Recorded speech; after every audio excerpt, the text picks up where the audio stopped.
Lays of Ancient Rome is a collection of narrative poems, or lays, by Thomas Babington Macaulay.Four. These recount heroic episodes from early Roman history with strong dramatic and tragic themes, giving the collection its name. Macaulay also included two poems inspired by recent history, Ivry and The Armada. Overview. The lays were composed by Lord Macaulay during his spare time, while he was the legal member of the Governor-General of India's Supreme Council from 1834 to 1838.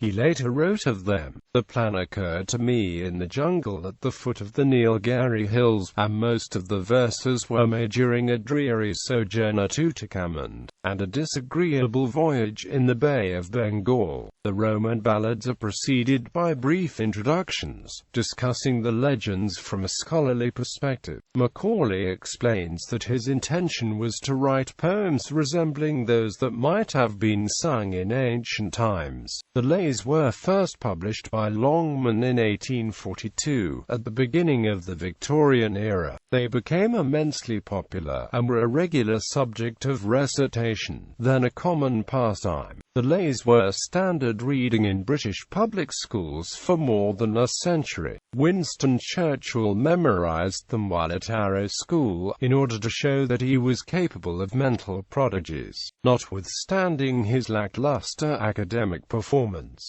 The poems. Horatius. The first poem, Horatius, describes how Publius Horatius and two companions, Spurius Lartius and Titus Herminius, held the Sublician Bridge against the Etruscan army of Lars Porsena, king of Clusium. The three heroes are willing to die in order to prevent the enemy from crossing the bridge and sacking an otherwise ill-defended Rome. While the trio close with the front ranks of the Etruscans, the Romans hurriedly work to demolish the bridge, leaving their enemies on the wrong side of the swollen Tiber. This poem contains the often-quoted lines, "Lartius and Herminius regain the Roman side before the bridge falls, but Horatius is stranded, and jumps into the river still wearing his full armor." Macaulay writes, "He reaches the Roman shore, is rewarded, and his act of bravery earns him mythic status."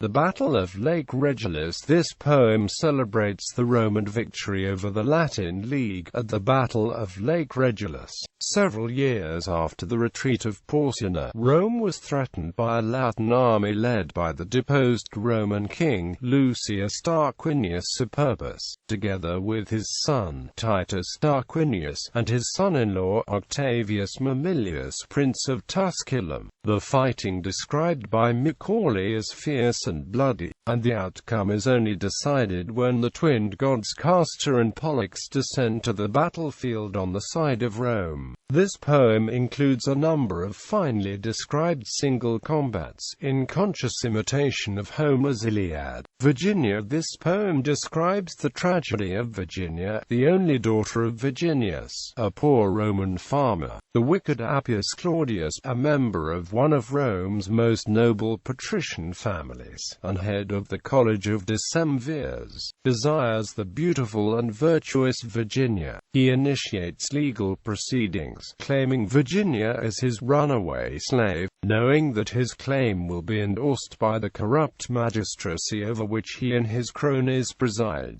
Driven to despair, Virginius resolves to save his daughter from Claudius's lust by any means. Even her death is preferable. Virginia's sacrifice stirs the plebeians to action. The violent outbursts lead to the overthrow of the Decemvirs, and the establishment of the office of tribune of the plebs, to protect the plebeian interest from abuses by the established patrician aristocracy.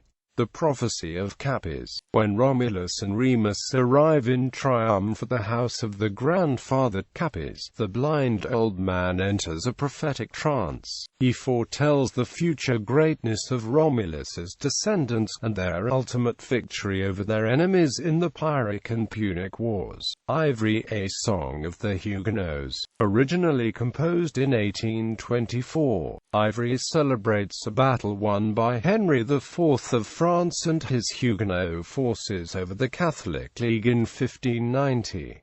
Henry's succession to the French throne was contested by those who would not accept a Protestant king of France. His victory at Ivry against superior forces left him the only credible claimant for the crown, although he was unable to overcome all opposition until converting to Catholicism in 1593. Henry went on to issue the Edict of Nantes in 1598, granting tolerance to the French Protestants, and ending the French Wars of Religion. The Armada, a fragment, written in 1832. This poem describes the news of the Spanish Armada's arrival at Plymouth in 1588, and the lighting of beacons to send the news to London and across England. The Armada was sent by Philip II of Spain with the goal of conveying an army of invasion to England, and deposing the Protestant Queen Elizabeth. The supposedly invincible fleet was thwarted by a combination of vigilance tactics, taking advantage of the size and lack of maneuverability of the Armada and its ships, and a series of other misfortunes. In popular culture, Lays of Ancient Rome has been reprinted on numerous occasions, and is now in the public domain. An 1881 edition was lavishly illustrated by John Reinhard Wegelin. Countless schoolchildren have encountered the work as a means of introducing them to history, poetry, and the moral values of courage, self-sacrifice, and patriotism emphasized in Macaulay's text. The phrase, "How can man die better?" from Horatius, was used by Benjamin Pogrund as the title of his biography of anti-apartheid activist Robert Sobukwe. The same portion of the poem was recited in an episode of Doctor Who, used as a plot device in the 2013 science fiction film Oblivion, and appears in the final book of Kevin J. Anderson's The Saga of Seven Sons. The verses 32 and 50 of Horatius are used as epigraphs in Diane Duane's Star Trek novels, My Enemy, My Ally and The Empty Chair. These words are on the epitaph at the Churchill War Memorial at Rezangla in memory of the 13th Battalion, Kumar Own Regiment of the Indian Army.